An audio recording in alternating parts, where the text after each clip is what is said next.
What's up YouTube? Welcome back to my channel. Today I've got a very special guest and it is none other than Bandon Scott. So yeah, I asked him to come and do an interview and he agreed to it. Took a couple of weeks to get here. Yeah. But you know, the man's busy. So what we're doing today is we'll be having him doing the ghost pepper noodle challenge while I interview him. And I think that's going to be pretty interesting because I don't think he knows how strong it is. No, I have no idea. So yeah, let's see how this goes down. But I like spicy food, so it's probably going to be not too bad. Yeah, man. So let's let you have a bite. All right. So Dig in, man. Dig in. first of all, these are black, brown. Yeah. Oh, so it's black noodles, but the ghost pepper sauce makes it a bit brown. Yeah. All right, here we go. So that tastes really good, eh? So so basically, my first question, very simple: how long have you been a drummer?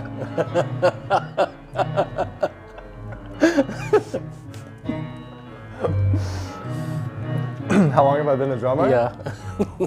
16 years. 16 years. Yeah. Dude, I'm just going to be salivating. I'm gonna be like drooling all over this. 16 years. See, that's a long time. Yeah. It's a very long time, actually. I started when I was 10. And then, yeah, because my dad had the drum set in the garage. And, Yeah. I would always be in the garage jamming on the kit. I never really took it serious the first couple years. And then, oh, dude, this is so hot.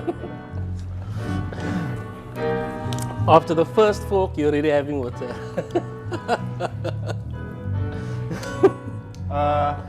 Yeah, I got serious at like age 12. And then just practiced more and watched more videos. And was like constantly inspired by different people along the way. And that's what kind of molded this into what it is now, I guess. Like my channel is kind of my thing now, you know? Yeah. And in terms of your channel, when did you start your channel? I started it in, well, I first started uploading videos to my dad's YouTube. Dude, I'm sweating now. I can see it's getting you. And you got this bright light on me. Come on, you can do it, man. There's no way I'm gonna be able to finish this. Ah, dude, you don't need to finish it, just need to enjoy it. We can edit this, you know?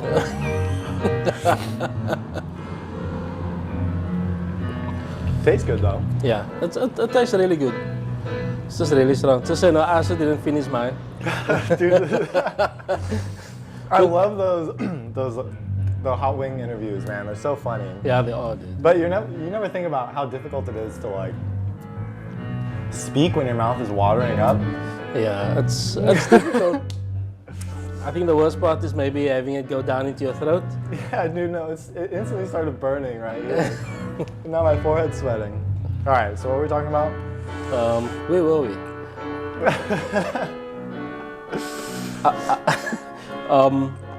Yeah, when you started your YouTube channel.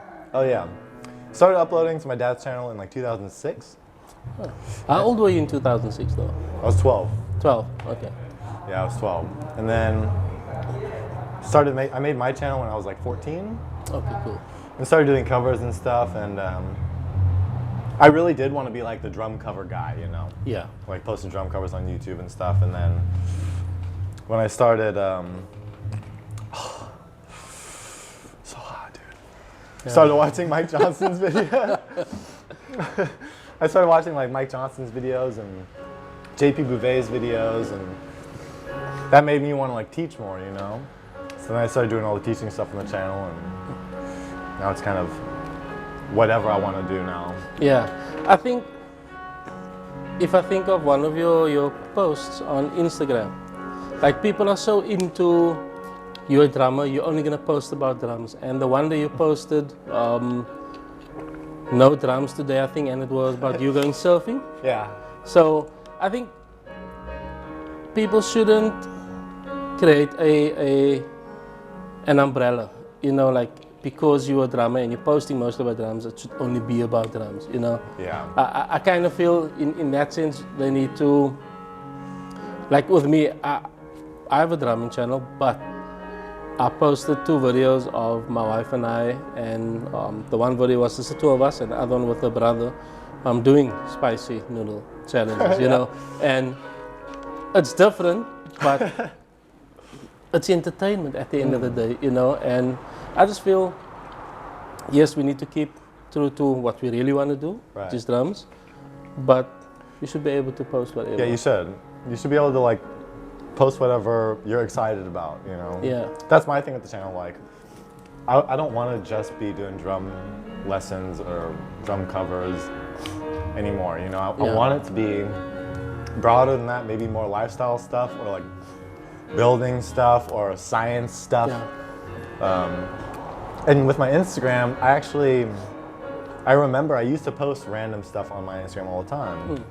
And I didn't have that many followers. And then I told myself, okay, I'm just gonna post drum stuff. It's gonna be like a business Instagram or whatever. Yeah. When I did that, I got more followers and people, because they go to your channel or they go to your Instagram and they see all these drum posts and they're like, oh cool, boom, follow. Yeah. But if they go there and they see like a few drum posts mixed in with like other things, yeah, unless they're really like big fans of yours, then they probably won't follow, you know? And look, at the end of the day, you know, it's we need to also think of what the, if I could say, the followers want, you know? Right. But I'm not saying that, like, I hate that about Instagram. Like, I hate that I can only post drum stuff. Yeah. And I want to, that's why, like, with that surf clip, like, I was excited about it, and I was like, screw this, like, I'm gonna put it up there, because No, you should be able to. At the end of the day, it is your Instagram. Yeah, for sure. You know, page, so you shouldn't have to, I don't want this to come out wrong, but you shouldn't have to consider everyone else above, you know, your excitement, what you are feeling in that moment, and wanting to express that and show the world, basically, you know, this is what I'm doing right now. Yeah. You know, you should be able to do what you want to do. Yeah, no, definitely. So yeah, another question. When you started with the more intricate things of drumming, with the rudiments, the paradiddles, the movements around the kit and all that, what were your thoughts in the beginning? Because I think it can be quite daunting to a lot of people. Yeah, for sure. So what was your thoughts on that? I remember thinking of, well, I hated rudiments, dude, until I was like 18 or 20. Like really, until like 8 years ago. The whole first part of my drumming was all like kind of thinking about like which cymbal I'm hitting, and I'm playing this fill exactly like this guy is. But I think I saw the most improvement when I thought about drumming as like, you just have these patterns and all you're doing is like piecing together these patterns, and you have 4 limbs to work with, and you're just deciding like when each limb is firing at what time. Like that's all drumming is, you know? And that would now bring me to independence, which is something that I think probably most drummers still struggle with. Yeah, me too. And having each limb moving at a specific time, and not, you know, like sometimes some people, they need to do a double kick while they're doing triple strokes on the snare, not on the snare, on the hi-hats, and they kind of lose that because their mind focuses not too much on the foot. Right. So now you're kind of stopping here. You know what I'm saying? Like, that's the great thing about independence exercises, though, because you're learning. You're like, brain's pulling itself apart because you're like, am I focusing on here or am I focusing here? Yeah. But so, well, can you give all the guys out there just a tip on you know, what they could work, or what they can do, what they could work on, what exercise they could use rather to work on the independence? I guess drumming at the end of the day is independence. Like everything about drumming is independence, right? So when you're playing a repeating pattern, that's called an ostinato. Yeah. So if I'm playing like eighth notes on the hi-hat, 1 and 2, and that's an ostinato. And then in most grooves, the snare is like on 2 and 4, right? So you're going 1 and 2 and 3 and 4 and like kick on 1 and 3, right? That's a basic groove. So Yeah. 1 and 2 and 3. So you're basically playing 3 ostinatos, right? 1 and 2, 1 and 2, 1 and 2.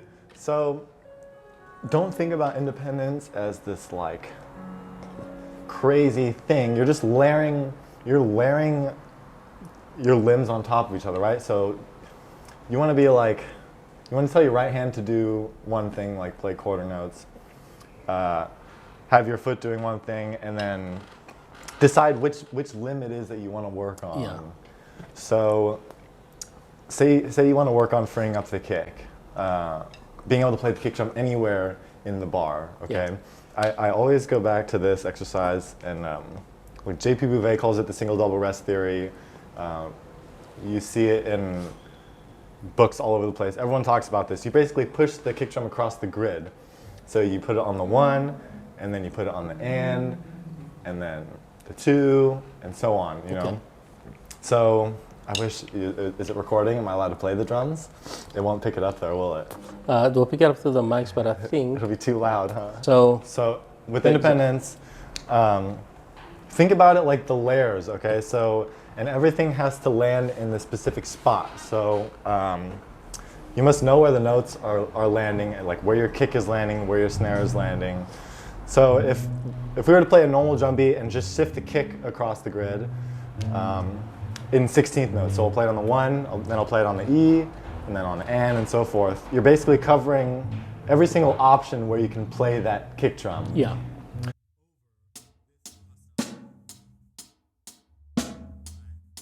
So your left foot's holding this down, your right hand's playing this, and your snare is going 2 and 4.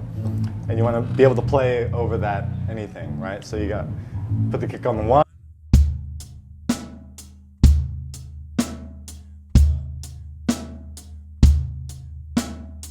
E, so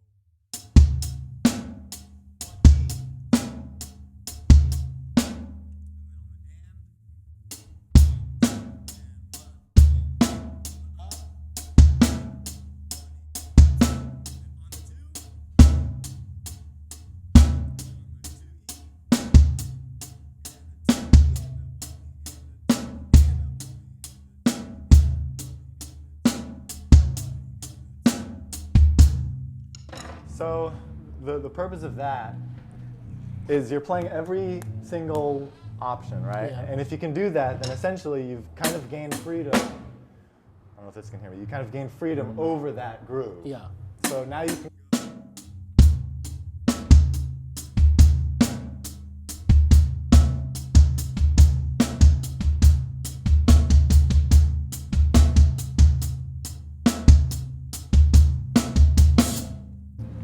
So you're basically keeping your snare and hi-hat standard, and your kick is basically falling on every possible area you can. And you can don't think about this as just a kick thing. You can do the same thing with any other limb. Yeah. So if I want.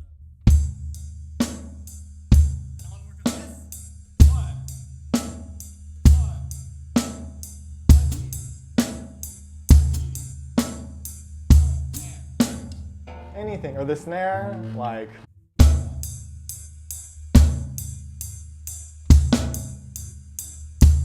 I don't know, but that's just kind of how I think of things. Like, I think about what the problem is, what I want to fix, and then you kind of make an exercise that just focuses in on that problem. So like your left hand sucks or whatever, then do an exercise that focuses on the left hand. You know. But it's.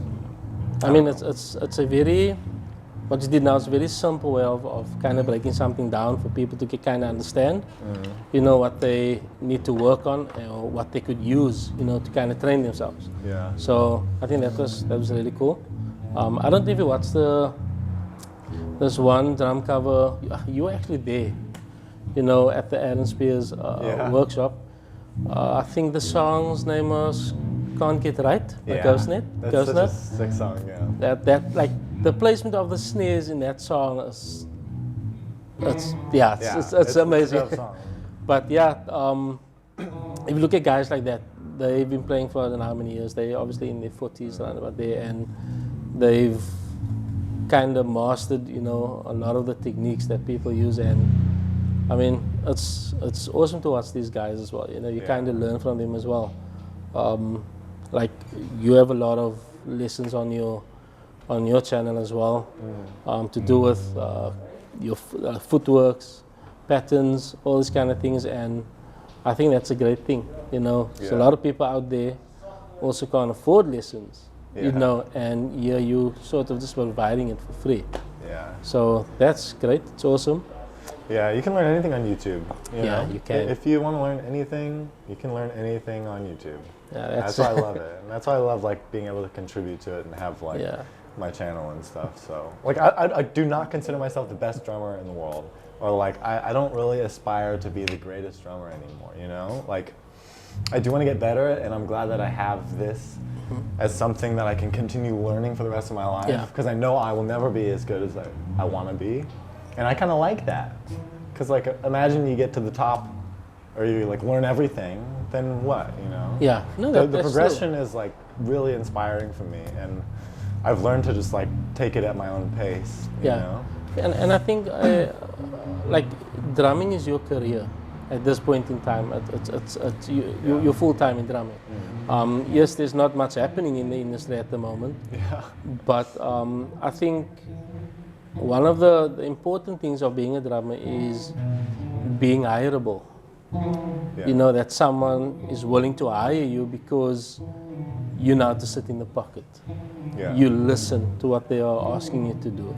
You know, I know a couple of drummers that are amazing, and they just want to sit in the pocket. They want to do what they are told. They want to get the job done properly. Keep going. Yeah. And I think it's amazing that we have those type of guys in the industry, because you get some drummers that, you know, the song is 90 BPM, but they're doing fills at 130 BPM. You know what I'm saying? Like, you don't need to really show what you can do. You know what I'm saying? You don't need to impress others. Not at all. Because firstly, for me, drumming is for myself. I play for myself. I don't play in church. I don't play in bands. I don't do any of those things. But I enjoy playing myself. And I enjoy making videos doing it as well. Because it gives me that bit of extra satisfaction. Same here. You know, I can go back and say, oh, that's my first video. That was really bad. Same reason I make videos too. Yeah, so it's I think having that kind of mindset, it's just cool, man. Yeah, no, it is. So I think I have one more question for you. Cool. So, as a lot of people would know now, you will be moving back to the States. Yeah. So I don't know if that maybe threw out some plans for you, because I mean you got used to living in South Africa, and I mean Cape Town is one of the most beautiful places in the world. It is. And you know you had your plans. And then obviously life happens. Mind you, life happened in a very good way. If you watch his last video, you'll just at the end you'll know what I'm speaking about. So where's your mindset now in terms of moving forward with drumming? Because the States, there's so much more to do than there would be in South Africa or Cape Town. That's just a fact. So where's your mind? Are you excited? Do you want to? Yeah, I'm excited. I mean, you're going to see your family, you know? Yeah, I mean, of course, my family's there, my friends are there, but they're pretty far from Philadelphia. Like, we're going to be far from people, but it's closer than South Africa. It's like a 2-day trip, pretty much. But that was the original plan the whole time, was to go back to the States. It was only supposed to take 6 months. I was only supposed to be in South Africa for 6 months. And how long are you now? 3 years. 3 years. It's very hard to immigrate to America, especially when Donald Trump's president, you know? So, no, that's not really why. But they make it really hard, and she had to take all of her medical exams again, because she's a doctor here in South Africa. Okay, cool. So she had to take all these U.S. medical exams to get over to the States. So now she just found out that she's been accepted into a program there. So that's awesome, man. yeah, but I'm excited because, like, I used to always go to NAMM Show, which is in Anaheim, and that's like the National Association of Music Merchants, where all the vendors come, and it's just like all the drummers go there, and like I miss doing that. I miss the fast food. I miss all the American food, you know, like Jack in the Box, you know, Del Taco. You don't know any of these things. Yeah, I don't know any of those. The things I grew up on, you know. Yeah. So I am excited, but I'm also sad because it's beautiful here in Cape Town, and like I've been to so many places, but Cape Town, I don't know if I'm biased because I've had the time to like get to know it and love it, but it's got to be one of the most beautiful places I've ever been. Look, South Africa, no, it's a beautiful country. Yeah. But I think Cape Town just has a lot to offer. I mean, we've got Table Mountain, we've got Robben Island. I don't know if you've been. No, I haven't. How soon are you guys going back to? 2 months now. 2 months, okay. Yeah. If there's a possibility, Table Mountain you haven't been? Yeah, I've been. Oh, you've been, okay. So Robben Island you haven't been. I don't even know if they're still operating at the moment, but if they do, I mean, try and go there. It's about the history of... Right, yeah, I know what it's about. You know, there. I've been wanting to go there actually. There's a lot to see. There's a lot to see here. There is a lot to see. So before we end this off, with the interview, what were your thoughts around the culture in Cape Town? Also, not just the culture in a living situation, but also in a drumming aspect. Yeah, for me coming from the States, like my town I grew up in was like a small suburban town, you know, and like I think it was labeled as like the second safest city in America or something like that. It was like a very safe place. Yeah. And then I came here and like heard all of these bad things, like, oh, South Africa's so dangerous, and I'll be honest, like I was a bit intimidated when I first moved here. Like the first couple of weeks, I felt a bit intimidated just because it was so unfamiliar. But I kind of realized I mean, obviously stuff happens, you know, but you just don't be stupid. You have to be like street smart and like, but not just that, like, the people are kind of similar to people in California, I feel like. I mean, I guess here in Cape Town, there's kind of a real chilled back, like laid back vibe kind of here in Cape Town. And it's very similar to like San Diego. Okay. It's oddly very similar. Okay, that's interesting. Yeah, it is interesting. So, but yeah, I mean, I'm glad I had the time to be here and like absorb a different culture. And as far as the drumming community, you said every drummer I met here has been awesome, just like every drummer I meet everywhere. There's something about the drum community like where drummers are like stoked to share information with one another, or like there's like good people. I don't know why or what it is, but the drums attract like a cool group of people. Yeah, no, it does. It's like I'm part of a WhatsApp group, and the guys are always sharing their videos. Like, I tried working on this today, and the guys are like, "Oh, that's dope, man!" You know. I'm in a WhatsApp group too. Yeah, so they just like there for each other, you know, and I think if a lot of people need help with certain things, there's always that one guy that will say, dude, I'll maybe private message you with a couple of things, you know. Yeah, for sure. And I think it's nice. It's the right way, you know, to move forward. Because, I mean, you can't have a community, a drumming community where you are coming up and people see you improve and start getting jealous, you know. Like you do get those kind of characters, though, unfortunately. But I think we should just surround ourselves with the good people, you know, to move forward and just enjoy drumming, you know, make it fun, make it interesting, you know. Sometimes we don't realize that there's youngsters out there that want to play drums. They teenagers. I mean, you are one of the kids out there. Your dad played in a band, you know, Yeah. and you were exposed early on in your childhood to Yeah. music, and it drew you in. So in South Africa, same thing. There's a lot of, and especially in churches, where the kids, before the service or after the service, they would go straight to the drum kit, Yeah, it's you know, fun. and bang on the kit, you know, and it's, for me, when I see that, take the child and like, ask him, do you want to play? You know, that's how we're going to grow the community. Yeah, for sure. You know, at the end of the day, we need to stand strong together. Yeah. It's cool. Like, I love the drum community, and I'm glad that I'm able to contribute to it and stuff. And Yeah.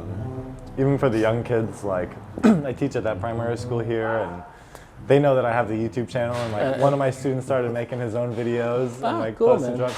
And like when he showed me that, I was like, it kind of hit me, and I was like, oh my god, like I've inspired this little kid to like make his own videos, and But now that should show you that you are an actual, you know, YouTuber slash influencer, yeah, because that is what our videos do to people. It influences people to want to try these things. Right. So you are an influencer.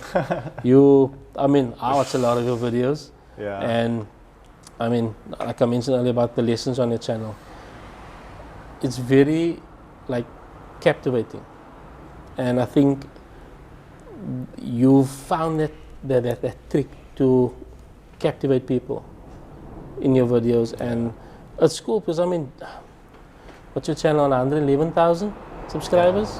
yeah. It's a lot. I mean, It is, yeah. Not compared to like Mr. Beast though, you know. dude, He's Mr. like Beats, million. over 50 million subscribers, dude. That Yeah. guy is insane. But I have to do a video where I'm like giving away. I gave away 100 drum sets to 100 people, you know. yeah, I think That then would warrants be, a million views. yeah, that definitely was a Maybe Paul million. Bogner's can sponsor it. Good. Yeah. But yeah, so thanks for watching this interview, everybody. I think I enjoyed it. Yeah, man. He enjoyed having his face burning. Dude, that was a terrible way to start the interview. Terrible way to start. I was like salivating all over. Terrible beginning for an interview. My first like interview ever. Yeah, look, that's the point of the interview, you know. So yeah, man, thanks for coming to do the interview. I am really happy that you made the time to come through, and I want to firstly say congratulations on you and your wife, Thank you. and that you guys are going back to America. And I mean, you can only move forward from there, you know. You have So push on, keep Go, playing man. the drums. to. Yeah, I will. Yeah. So we'll be cutting this interview now, because this young man over here is going to be doing a bit of a playthrough for us. Oh yeah. And it's not a rehearsed playthrough, just so you know. Cool.